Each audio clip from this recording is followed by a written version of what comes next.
The guards didn't touch me. They didn't have to.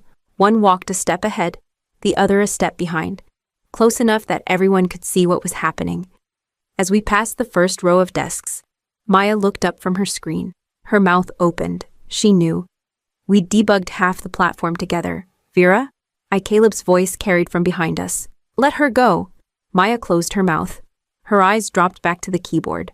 At the next pod, Ethan stood halfway out of his chair. I caught his sleeve with my fingers. Don't, I said quietly. He froze. They're saying I know, I said. Sit down. His jaw tightened. He sat. Phones buzzed. Screens flickered. I could feel the story changing shape before anyone said it out loud. A Slack message popped up on the large monitor near the center aisle, then disappeared. Then reappeared in another channel. Security incident this morning. Possible data risk. Access revoked as a precaution. No name, no explanation. Just enough to poison the room. Is this about the rollout? Someone whispered as we passed. It's about policy. Another voice answered, too quickly. At my desk. One of the guards said, You have 5 minutes. I don't need 5, I said. I picked up my notebook, my keys, nothing else. The photo of my sister stayed face down where it always had. I left it there on purpose. Lena appeared at the end of the aisle. Please remember, she said, loud enough for everyone nearby. You're not authorized to discuss internal matters. I looked at her. You already are. Her smile didn't move. The elevator doors opened. The guard pressed the button. No one followed us in. As the doors closed, I saw Caleb standing at his glass office wall, phone at his ear, already explaining my absence. Outside, the air felt sharper than it should have. I stepped onto the sidewalk and kept walking. Behind me, the building kept running. For now, what does it really mean to be locked out? The email arrived less than an hour after I got home. Subject: legal notice, unauthorized access from corporate counsel. Any attempt to access company systems following your termination will be considered a violation of federal and state law. I read it twice, then a third time. The language was clean, confident. Written by someone who assumed I was reckless or stupid. I set my phone down and opened my laptop. My personal one. I didn't rush. Panic would only prove their story right. I typed the familiar address. Access denied. I tried again. Same result. They really think that's it, I said out loud. I didn't touch anything else. Not the dashboards, not the admin panels, not the tools they knew I managed. I went somewhere quieter, deeper. A place no one ever asked about after I built it.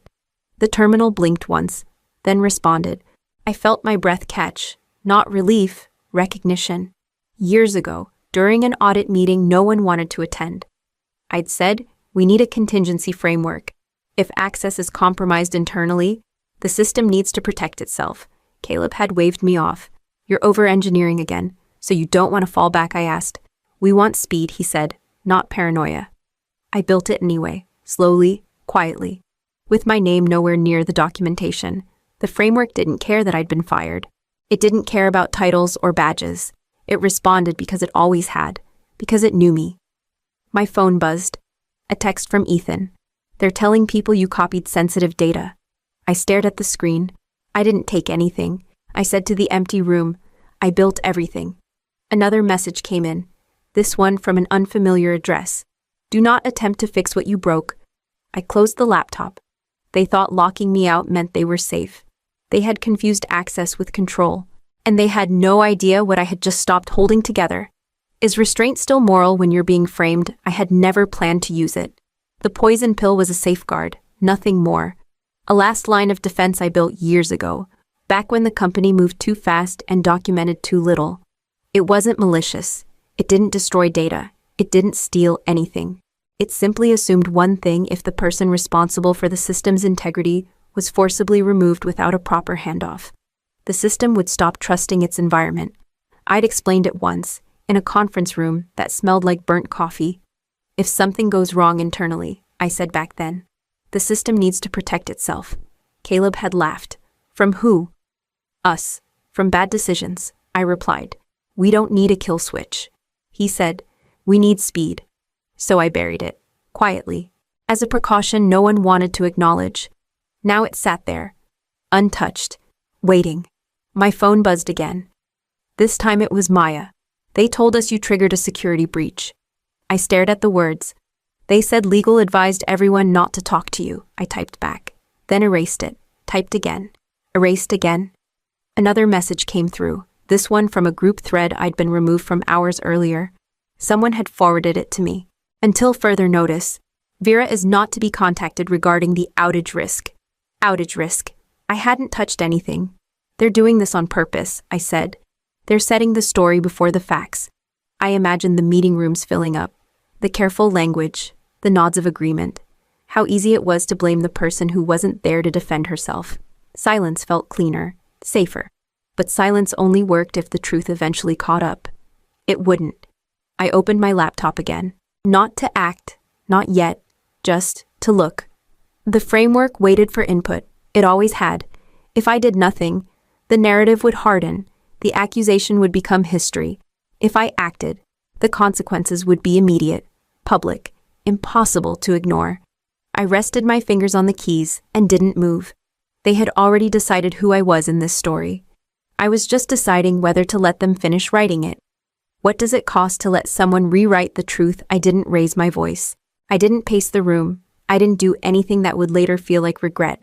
I opened my laptop and logged into the one place no one had mentioned in their emails or legal threats. The framework greeted me with the same neutral prompt it always had. Integrity check pending. I spoke aloud, steady. They terminated me without handoff. They revoked access without review. The system waited. Another message buzzed in from Ethan. They're telling leadership you're unstable. That you acted alone, I typed back once. I didn't act at all, then I stopped. The poison pill was not a switch. It was a sequence. Built to confirm intent, to prevent accidents, to stop panic. Every step existed for a reason. Confirm role removal without transfer. Confirmed. Confirm active misattribution of fault. I paused. Then confirmed. Confirm initiation of containment protocol. My fingers hovered. I thought about the night Caleb had called me at home. Voice tight, saying, if this fails, it's on you. I thought about Lena sliding the termination letter across the table like it was mercy. I confirmed. There were no alarms, no flashing lights, just a final line of text, containment armed, execution pending. I leaned back and let my hands rest in my lap. My heart was steady, my breathing slow. This wasn't anger, it was correction. You wanted the story to be simple, I said. So here it is. I pressed enter. The screen acknowledged the command and returned to idle. Nothing else happened. Not yet. I closed the laptop before the first alert could surface, before the dashboard started blinking red, before anyone noticed the silence spreading through the system like a held breath. My phone stayed quiet for exactly 3 minutes. Then it vibrated once, then again, then it didn't stop. I set it face down on the table and walked away. Whatever happened next, they would have to face it without rewriting me out of it. How fragile is a system when the wrong person is removed? The first call came from a number I didn't recognize. Vera. This is Paul from infrastructure, a breathless voice said when I answered. We're seeing payment failures across multiple clients. I don't work there, I said. The line went quiet for half a second. I know, but the dashboards just went blank. We can't authenticate anything. I hung up before he could say my name again. My phone lit up immediately after. Another call, then another. I let them ring. A message from Maya came through. All internal tools are frozen, even the backup console. I typed back one word. Noted. Inside the company, panic moved faster than process. I could picture it without being there. Executives clustered in glass rooms. Someone talking too loudly. Someone else staring at a screen that refused to refresh. Another call forced its way through. This one came from Lena. We need you to remain available, she said, voice tight. I'm not authorized to discuss internal matters, I replied. That was procedural, she said. This is different. It wasn't different when you escorted me out, I said. She didn't answer. A new message appeared, forwarded from a group chat I was no longer part of. No one can trace the failure point. Documentation leads to dead ends. Who designed this layer? The reply came from someone higher up. Short? Sharp? Where's Vera? I set the phone down and waited. Minutes passed, then more. When the next call came, it wasn't frantic. It was controlled. Careful. This is Richard. Executive operations, the voice said. We're assembling leadership. The CEO is on his way. We need to understand what happened. You already decided what happened. I said. You just chose the wrong person to blame. Silence stretched. Finally, he spoke again. Can you be available? I already am, I said. You just can't reach me the way you used to. I ended the call. Inside that building, systems were failing in places no one had names for anymore. Teams were discovering how much of their certainty rested on one absence. They had removed me. Now they were learning what else they'd removed with me. What does power sound like when it realizes it made a fatal mistake? I wasn't in the room, but I heard it anyway. Caleb called me himself, his voice tight. The CEO is calling an emergency meeting. They want you available. I'm already available, I said. You just don't control the terms anymore. He hung up without answering. An hour later, Richard from Executive Operations patched me into the call on listen only. No video, just voices. I recognized most of them. I'd sat across from these people for years, explaining systems they nodded through without understanding. The CEO's voice cut through the room like a blade. Marcus Hale. Calm until he wasn't. Why am I hearing about a platform-wide failure from clients instead of my own leadership? Caleb answered first. We had a security violation. An engineer accessed which engineer, Marcus said. Caleb hesitated. Vera. The silence that followed was absolute. You fired Vera, Marcus said slowly. She violated policy, Caleb replied. We acted to protect the company.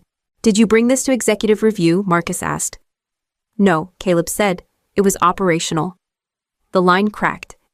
You fired who? Marcus shouted. Without review. Someone tried to interrupt. Marcus didn't let them. She designed the containment layer, Marcus said. She warned us about internal failure paths. And you walked her out with security, Caleb stammered. We followed HR guidance. I don't care who nodded, Marcus said. You don't terminate the person holding the architecture together and call it compliance. There was a sharp sound, a chair scraping back.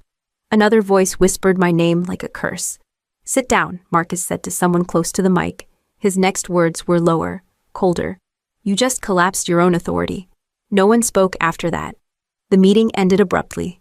The line went dead. A minute later, a message came through from Richard. Stay available. Leadership is restructuring the response.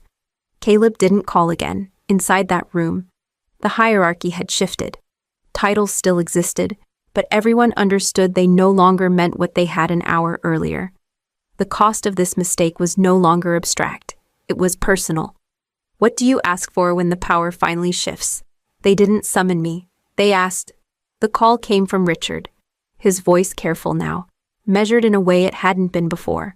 The executive team would like to discuss next steps, he said. At your convenience, I'm available, I replied. Send the agenda. There was a pause. We were hoping to discuss reinstatement. No, I said. I didn't raise my voice.